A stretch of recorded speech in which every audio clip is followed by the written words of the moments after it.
বিএনপির ৪৭তম প্রতিষ্ঠাবার্ষিকী সফল করার লক্ষ্যে বিপুল পরিমাণ নেতাকর্মী নিয়ে আনন্দ র্যালি ও আলোচনা সভায় আমিনুল ইসলাম ভিপির যোগদান।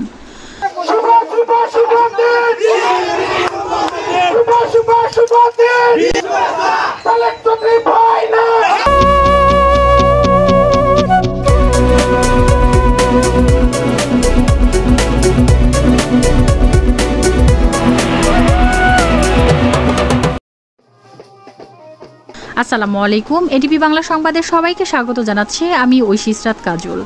আমাদের নিজস্ব প্রতিবেদক শেখ রুবেল আহমেদের পাঠানো তথ্যচিত্রে দেখুন বিস্তারিত।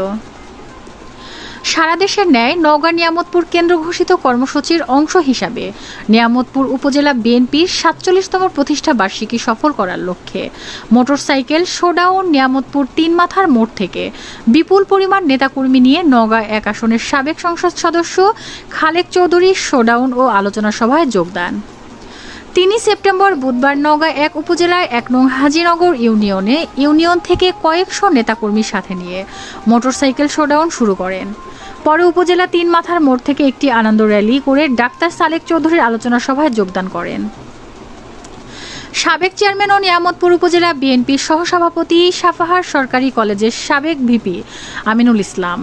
এ সময় উপস্থিত ছিলেন উপজেলা বিএনপি সদস্য আশরাফ আলী মণ্ডল, উপজেলা বিএনপি সদস্য নুরুল হুদা, হাজিনগর ইউনিয়ন বিএনপির সহসভাপতি মহসিন রেজা, উপজেলা বিএনপির সাবেক সহসভাপতি শফিকুল সরকার, উপজেলা উলামা দলের যুগ্ম আহ্বায়ক রেজাউল করিম সেলিম, উপজেলা যুব দলের যুগ্ম আহ্বায়ক মামুন কবির মতিন, নিয়ামতপুর উপজেলা ছাত্র দলের যুগ্ম আহ্বায়ক জেলা ছাত্রদল সদস্য নাজমুল হক নাজু, নিয়ামতপুর সরকারি কলেজের ছাত্র দলের সিনিয়র যুগ্ম সাধারণ সম্পাদক মোহাম্মদ জাহিদ হাসান মাসুম ও নিয়ামতপুর উপজেলা ছাত্র দলের যুগ্ম আহ্বায়ক সেলিম রেজা, উপজেলা বিএনপির সাবেক সদস্য মোস্তাফিজুর রহমান সেন্টু, ইউনিয়ন বিএনপির নেতা ওমর আলী পাচুর, রেজাউল করিম আলিম উদ্দিন মজনু, হাজিনগর ইউনিয়নের যুব নেতা নুরুল ইসলাম, সাদিকুর ইসলাম, জলিল সহ হাজিনগর ইউনিয়নের ৯টি বিএনপি ও অঙ্গ সহযোগী সংগঠনের নেতৃবৃন্দ।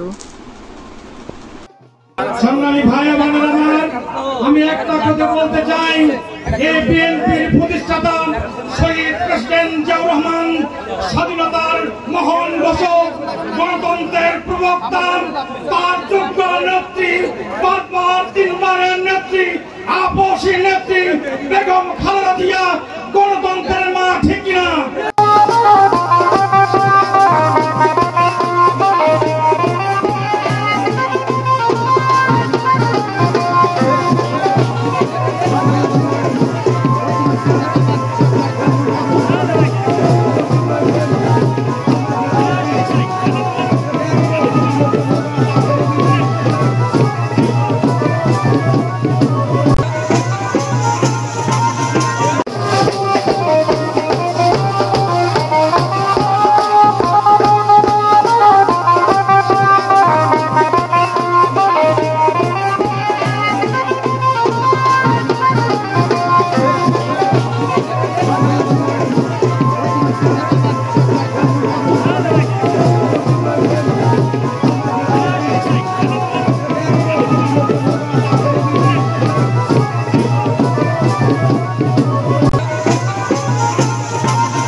সামনে ক্লিয়ার দেন।